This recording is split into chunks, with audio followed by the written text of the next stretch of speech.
പാഥേയത്തിൻ്റെ എല്ലാ പ്രിയപ്പെട്ട പ്രേക്ഷകർക്കും പുതിയൊരു അധ്യായത്തിലേക്ക് സ്വാഗതം. നമ്മളിന്ന് ആനയടിക്കുത്ത് വെള്ളച്ചാട്ടം കാണാനായിട്ടാണ് പോകുന്നത്. ഇതിന് ആനയടിക്കുത്ത്, ആന ചാടിക്കുത്ത് എന്നൊക്കെ പലരും പല രീതിയിൽ പറഞ്ഞ് കേൾക്കാറുണ്ട്. അപ്പോൾ നമ്മളിപ്പോൾ തൊടുപുഴയിൽ നിന്ന് വണ്ണപ്പുറം വന്ന് വണ്ണപ്പുറത്ത് നിന്ന് തിരിഞ്ഞാണ് ഇങ്ങോട്ടേക്ക് വന്നത്. വഴിയൊക്കെ നല്ല വഴിയാണ്. വെള്ളച്ചാട്ടത്തിന് അടുത്ത് എത്താറാകുമ്പോൾ ഒരു 1/2 കിലോമീറ്റർ ദൂരം മാത്രം, ടാറിങ് ഒന്നുമില്ല. അവിടെ വഴിപണി നടക്കുന്നതേ ഉള്ളൂ. തൊമ്മൻകുത്തിലേക്ക് പോകുന്ന വഴിയാണിത്. അപ്പോൾ തൊമ്മൻകുത്തിലേക്കുള്ള റോഡിൻ്റെ പണിയാണ് ഇവിടെ നടക്കുന്നതെന്നാണ് ഇവിടെ സമീപത്തുള്ള ഒരാൾ പറഞ്ഞത്. അപ്പോൾ അതുകൊണ്ട് ഞങ്ങൾ മുകളിൽ വണ്ടി റോഡ് സൈഡിൽ ഇട്ടിട്ട് താഴേക്ക് നടന്നു വരുമായിരുന്നു ചെയ്തത്. ആ മുകളിൽ നിന്നുള്ള വഴികളാണ് നമ്മൾ ഇറങ്ങി വന്നത്. ഇവിടെ ചെറിയൊരു പാർക്കിംഗ് ഗ്രൗണ്ട് ഉണ്ട്. കുറേ പേര് ബൈക്കൊക്കെ അവിടെ വെച്ചിട്ടുണ്ട്. ഇന്ന് ഇടദിവസം ആയതുകൊണ്ട് വലിയ തിരക്കില്ല എന്ന് തോന്നുന്നു. അപ്പോൾ ഇറങ്ങി ഇങ്ങനെ വന്നു കഴിഞ്ഞാൽ നമുക്ക് ഇടത്തോട്ടാണ് വെള്ളച്ചാട്ടത്തിലേക്ക് പോകേണ്ടത്. പക്ഷേ വലതുവശത്തേക്ക് പോയാൽ അവിടെ നല്ല ഭംഗിയുള്ള സ്ഥലമാണ്. നമ്മൾ അങ്ങോട്ടേക്ക് കാഴ്ചകളൊക്കെ ഒന്ന് കണ്ടിട്ട് താഴോട്ട് ഇറങ്ങാമെന്ന് വിചാരിച്ചു.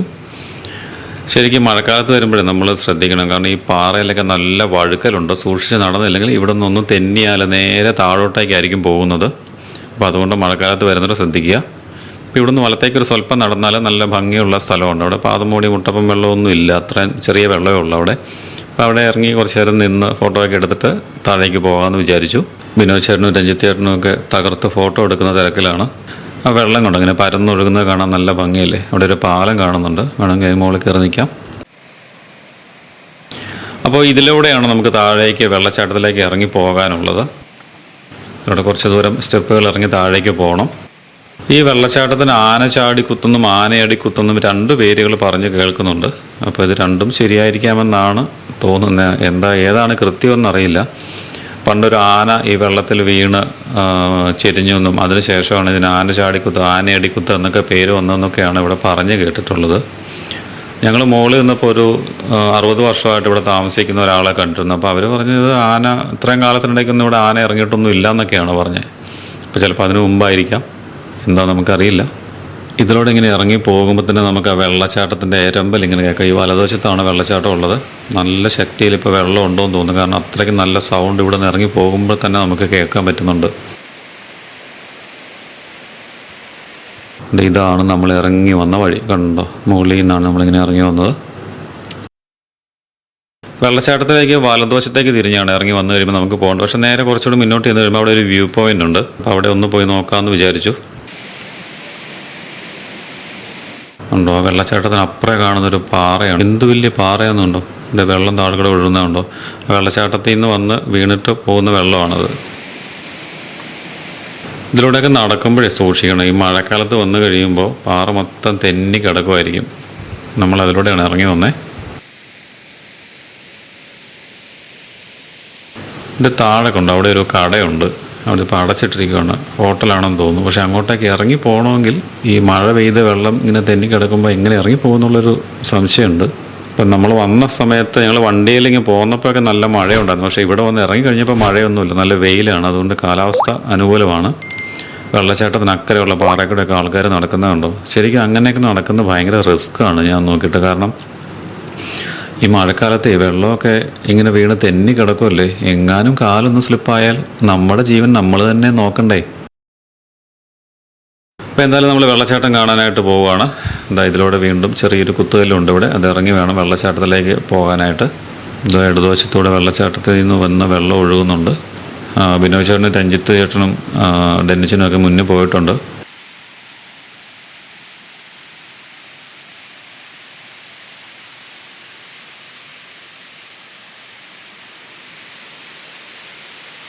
ഇവിടെ ചെറിയൊരു കടയുണ്ട്. ഇവിടെ ചൂട് കട്ടൻ കാപ്പി, ബോളി, ചെറുകടികളൊക്കെ കിട്ടും. പിന്നെ ഡ്രസ്സ് ചേഞ്ച് ചെയ്യാനും ബാത്റൂം, ടോയ്ലറ്റ് സൗകര്യമൊക്കെ ഇവിടെ ഉണ്ട്. ചെറിയ പൈസ കൊടുത്താൽ മതി. പിന്നെ നമുക്ക് വെള്ളച്ചാട്ടത്തിൽ ഇറങ്ങണം, തോർത്തൊന്നും ഇല്ലയെന്നുണ്ടെങ്കിൽ തോർത്ത് ഇവിടെ മേടിക്കാൻ കിട്ടും. ഇന്ന് ഞങ്ങളൊരു ഇടദിവസമാണ് വന്നത്. അതുകൊണ്ട് വലിയ തിരക്കില്ലായിരുന്നു. എന്നാലും ആരൊക്കെ അവിടെ ഉണ്ടെന്ന് തോന്നുന്നു, വെള്ളത്തിൽ കുളിക്കുന്നുണ്ട്.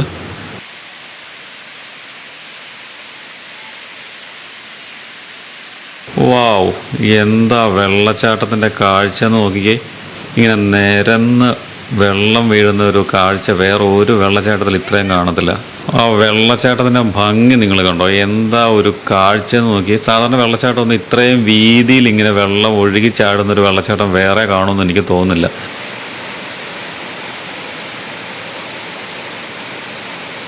ഇത് ഏറ്റവും സേഫായിട്ടുള്ള വെള്ളച്ചാട്ടം കൂടിയാണെന്നാണ് പറയപ്പെടുന്നത്. കാരണം ഇവിടെ വലിയ ആഴമൊന്നുമില്ല. നമുക്ക് മുട്ടപ്പം വെള്ളം, മുട്ടിന് മുകളിൽ വെള്ളം അത്രയൊക്കെ ഉണ്ടാവത്തുള്ളൂ. അപ്പോൾ അതുകൊണ്ട് ഫാമിലി ആയിട്ട് വന്നിട്ടുണ്ടെങ്കിൽ കുട്ടികൾക്കാണെങ്കിലും സ്ത്രീകൾക്കാണെങ്കിലും ഒക്കെ ഇറങ്ങി സേഫായിട്ട് കുളിക്കാൻ പറ്റുന്ന ഒരു വെള്ളച്ചാട്ടമാണ് ഇതെന്നാണ് അറിയപ്പെടുന്നത്. എന്താ കാഴ്ചയുടെ ഭംഗി എന്ന് നോക്കിയേ. പക്ഷെ അതിൻ്റെ മുന്നിലേ നമുക്ക് അതിൻ്റെ അടുത്തോട്ട് ക്യാമറയായിട്ട് പോകാൻ പറ്റത്തില്ല. ആ വെള്ളച്ചാട്ടത്തിൽ നിന്ന് ഇങ്ങനെ വെള്ളം ഭയങ്കരമായിട്ട് ഇങ്ങനെ തെറിക്കുന്നുണ്ട്. അപ്പോൾ നമ്മൾ ക്യാമറ ആയിട്ട് അതിന് അടുത്തോട്ട് പോയിട്ടുണ്ടെങ്കിൽ ക്യാമറ മൊത്തം നനയും. ഇതൊരു മരം കണ്ടോ, എത്ര വർഷം പഴക്കമുള്ള മരം നോക്കി. ഇതെന്താ ആറ്റുവഞ്ചിയാണോ എന്താണെന്ന് മനസ്സിലാകുന്നില്ല. കണ്ടിട്ട് ആറ്റുവഞ്ചിയാണെന്ന് തോന്നുന്നു. ആ വെള്ളം ഇവിടെ നിന്നാണ് ഇങ്ങനെ, ഇത് വെള്ളച്ചാട്ടത്തിൽ നിന്ന് വന്ന് ഒഴുകി പോകുന്ന വെള്ളമാണിത്. ഇവിടെ ഒന്നും വലിയ ആഴമൊന്നുമില്ല, ചെറുതേ ഉള്ളൂ. പക്ഷെ നമ്മൾ സൂക്ഷിച്ചും കണ്ടൊക്കെ നിൽക്കുക. നല്ല തെളിഞ്ഞ വെള്ളം. വാവ്, ആ വെള്ളച്ചാട്ടത്തിൻ്റെ ഫീല് കണ്ടോ. ഇവിടെ ഒരു ക്രോസ് കയറ് കെട്ടിയിട്ടുണ്ട്. നമുക്ക് അതിൽ പിടിച്ച് അങ്ങോട്ടും ഇങ്ങോട്ടും നടക്കാം. കാരണം വെള്ളത്തിൽ ചവിട്ടുമ്പോഴേ കല്ലൊക്കെ ഉള്ളതുകൊണ്ട് വേച്ച് പോകാതെ അതേ പിടിച്ചു പോകാം. പിന്നെ മുകളിൽ നിന്ന് പിടിവെല്ലാം വിട്ട് താഴോട്ട് പോകുന്നില്ല. അതിന് മാത്രമുള്ള ഒഴുക്കൊന്നുമില്ല. വെള്ളം ഇങ്ങനെ കെട്ടി നിന്നിട്ടാണ് താഴേക്ക് ഒഴുകുന്നത്. അതുകൊണ്ട് തന്നെ നമ്മളെ ശക്തമായിട്ട് തള്ളിക്കൊണ്ട് പോകുന്ന രീതിയിലുള്ള ഒഴുക്കൊന്നും അവിടെ ഇല്ല.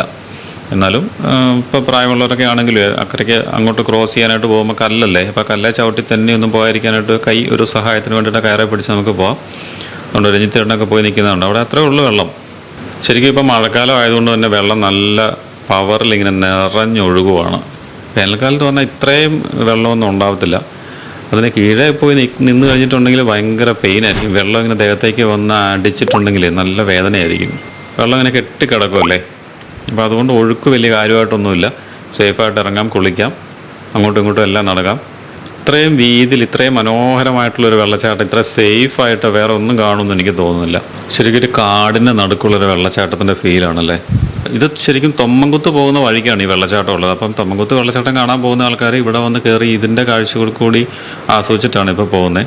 എനിക്കൊന്ന് ഇത് റീൽസിലൊക്കെ വൈറലായതോടുകൂടിയാണ് കൂടുതൽ ആൾക്കാർ ഇങ്ങോട്ടേക്ക് വരാൻ തുടങ്ങിയത്. ശനി ഞായറൊക്കെ നല്ല തിരക്കായിരിക്കും അവിടെ കട ഉള്ളവർ പറഞ്ഞത്.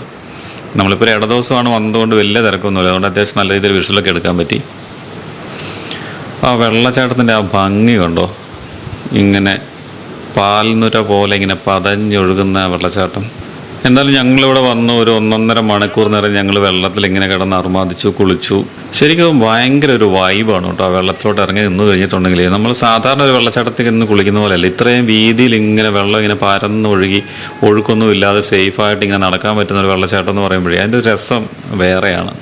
പിന്നെ നമ്മൾ എപ്പോഴും ശ്രദ്ധിക്കേണ്ട ഒരു കാര്യം, മഴക്കാലത്തൊക്കെ വന്നു കഴിയുമ്പോഴേ നമുക്ക് ആഴമില്ല, അത് ശരിയാണ്. പക്ഷേ ഈ ചുറ്റുപാടുമുള്ള കല്ലുകളൊക്കെ ഉണ്ടല്ലോ, നമ്മൾ ഈ നടന്നു പോകുന്ന കല്ലുകൾ, വെള്ളത്തിന് അകത്ത് ഇറങ്ങുന്നിടത്തൊക്കെ കല്ലുകളുണ്ട്, അതെല്ലാം വഴുക്കലുള്ളതായിരിക്കും. അപ്പം നമ്മൾ നോർമലി സാധാരണ നടക്കുന്നത് പോലെ വന്ന് അതിലൊക്കെ കയറി ചവിട്ടിയിട്ടുണ്ടെങ്കിൽ തെന്നിയിട്ടുണ്ടെങ്കിൽ തലയടിച്ച് വീഴും. അപകടം നമുക്കേ ഉണ്ടാവുള്ളൂ. അപ്പം നമ്മളെപ്പോഴും ശ്രദ്ധിക്കുക, ഇങ്ങനെയുള്ള സ്ഥലങ്ങളിൽ വന്നു കഴിയുമ്പോൾ നമ്മൾ ഓവർ കോൺഫിഡൻസ് കാണിക്കാതെ അവിടെയുള്ള ആൾക്കാർ പറയുന്നത് കേൾക്കുക. പിന്നെ നമുക്കൊരു കോമൺ സെൻസ് എന്ന് പറഞ്ഞാൽ ഉണ്ടല്ലോ, പാറയിലൊക്കെ വലിഞ്ഞ് കയറാതിരിക്കുക, വഴുക്കലുള്ള പാറയിൽ കൂടെ നടക്കാതിരിക്കുക, നടക്കുമ്പോഴൊക്കെ നോക്കി നടക്കുക, ശ്രദ്ധിച്ച് നടക്കുക.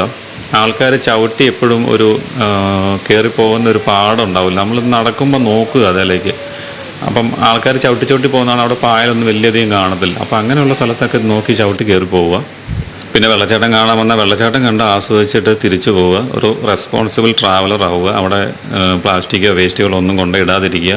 മെയിനായിട്ട് ഇങ്ങനെയുള്ള സ്ഥലത്ത് വന്നു കഴിയുമ്പോൾ നമുക്ക് എപ്പോഴും തോന്നുന്നത് അതിന് മുകളിൽ അടുത്ത വേറെ പാറക്കൂട്ടങ്ങളോ അതിനെ കണ്ട് അതിന് മുകളിൽ വലിഞ്ഞു കയറാൻ നമ്മൾ മലയാളികൾക്ക് ഒരു പ്രത്യേകതയാണ്. പക്ഷെ അങ്ങനെയൊന്നും പോകാതെ നമ്മുടെ സേഫ്റ്റി നമ്മൾ തന്നെ നോക്കുക.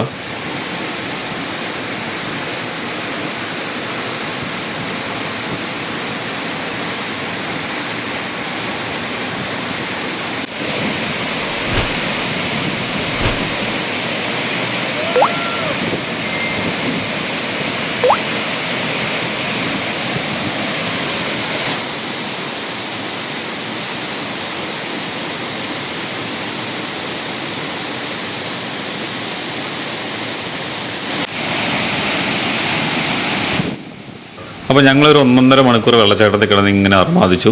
വേറെ ആരും തന്നെ അന്നേരം വന്നിട്ടുണ്ടായിരുന്നില്ല. ഞങ്ങൾ കുളിച്ച് കയറിയപ്പോഴത്തേക്കും കുറേ ആൾക്കാർ വന്നു. മലയാളികളല്ലാത്ത ആൾക്കാരൊക്കെ ഉണ്ടായിരുന്നു. അപ്പോൾ തണുത്ത് മരവിച്ച് വെള്ളച്ചാട്ടത്തിൽ നിന്ന് ഇങ്ങനെ കുളിയൊക്കെ കഴിഞ്ഞ് തോർത്തി കയറി ഇങ്ങനെ വന്നു കഴിയുമ്പോൾ ഒരു ചൂട് കട്ടൻ കാപ്പിയും ചൂട് ബോളിയും കൂടെ കിട്ടിയിട്ടുണ്ടെങ്കിലോ, ഇത് ഈ കടയിലുണ്ട്. അവരെല്ലാവരും നിന്ന് കാപ്പി കുടിച്ചുകൊണ്ടിരിക്കുകയാണ്. ഇവിടെ പിന്നെ അത്യാവശ്യം ചെറുകടികളൊക്കെ ഉണ്ടോ കേട്ടോ. ഇപ്പം നമുക്ക് ഇച്ചിരി വിശന്നിട്ടുണ്ടെങ്കിൽ പോലും അത്യാവശ്യം വിശപ്പടക്കാനുള്ള ചെറിയ കടികളൊക്കെ ഇവിടെ ഉണ്ട്. രഞ്ജിത്ത് ചേട്ടനും ബിനോയ് ചേട്ടനും ഡെന്നിച്ചനും ഒക്കെ ഒന്ന് ചായ കുടിച്ചുകൊണ്ടിരിക്കുകയാണ്.